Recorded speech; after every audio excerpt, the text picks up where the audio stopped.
আজকে দেখুন কি কি রান্না হয়েছে আমাদের দুপুরের খাবারে।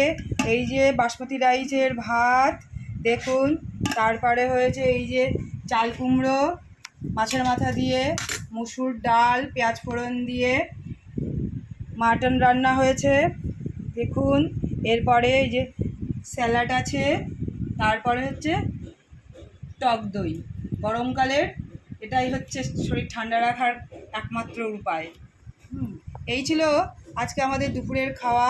দেখুন এই যে ভাত দেওয়া হয়েছে, খাচ্ছে এই দেখুন।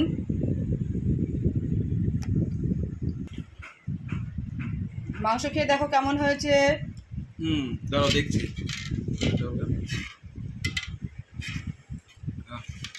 ফ্যান্টাস্টিক, খুব ভালো আছে বন্ধুরা মাংসটা। অবশ্যই তোমরা খেও, আমার দিদি আরও ভালো ভালো রেসিপি করবে মাংস দিয়ে, দেখো আর এনজয় করো বাড়িতে।